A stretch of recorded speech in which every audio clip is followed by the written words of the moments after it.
Hi everyone, welcome back to my another part of Rathyatra part 2 vlog. তো তোমরা part 1 সবাই দেখেছো যে আমি সকাল থেকে পুজো নিয়ে খুব ব্যস্ত ছিলাম। তো আমি আর আমার শাশুড়ি মা জগন্নাথ মন্দিরে পুজো দিতে গেছিলাম। তো তারপরে সেখান থেকে এসে আমরা একটু রেস্ট নিয়ে খাওয়া দাওয়া করে তারপর বেরিয়ে পড়েছিলাম রথযাত্রার প্রসেশনে।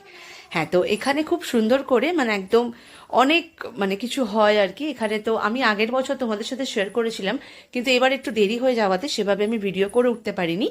একদম অন পয়েন্ট পৌঁছেছিলাম, সেটা হচ্ছে যখন 3টে রথ বেরিয়েছিল সেই টাইমটা।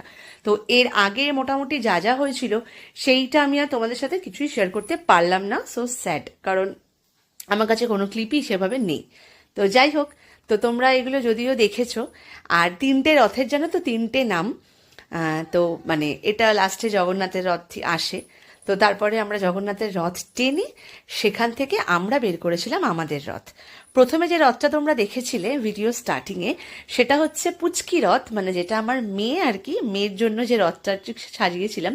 মেয়ে তো ওভাবে টানতে পারে না, তো আর কি দেখো কি করছে, যেদিকে টানছে উল্টো দিকে চলে যাচ্ছে, আর ও খুব আনন্দ পাচ্ছিল ব্যাপারটাতে। তারপরে দেখো, তোমাদের একটু হাসিও পাবে যে এত ছোট একটা বাচ্চা যে ও যে কি করে রথ টানবে সেটাও ও বুঝতে পারছিল না, কিন্তু কি করছিল, জগন্নাথকে ফেলে দিচ্ছিল। ও ভাবছিল ওটা একটা খেলনা। তো সেইভাবে যাকে আমার আমার হাত দিয়ে আর কি ওকে রথটা নিয়ে জাস্ট একটু মজা দিচ্ছিলাম। তো তারপরে এই যে ওরা 3 বোন ফাইনালি রথ নিয়ে বেরিয়েছে। এটা হচ্ছে ওর 2 দিদিয়ার রথ। হ্যাঁ, আর যেটা দেখেও প্রচণ্ড আনন্দ, আর যে রথটা কিনা ওর থেকেও সাইজে বড়।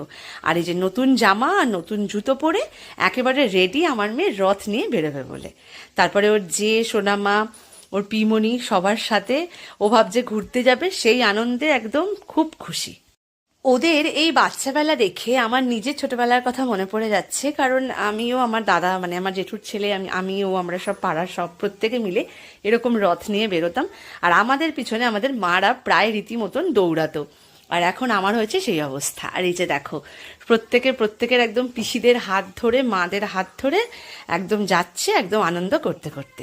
তোমরা কিন্তু অবশ্যই জানিও যে তোমাদের আমার এবছরের রথযাত্রার ব্লগ কেমন লাগলো। জানি আগেরবার একটু বেশি স্পেশাল ছিল, কারণ আগেরবার অনেক কিছু দেখাতে পেরেছিলাম, তো এবার সেরকম একটা পারলাম না। তো যাই হোক, তোমরা অবশ্যই জানিও তোমাদের কেমন লাগলো। আর তারপরে এত হেঁটেছে, প্রায় অনেকটা গিয়েছিলাম, তারপর সেখান থেকে আবার ব্যাক করে ঘরে চলে এলাম। অবশ্যই কিন্তু জানিও ব্লগটা কেমন লাগলো। দেখা হচ্ছে নেক্সট ব্লগে। বাই।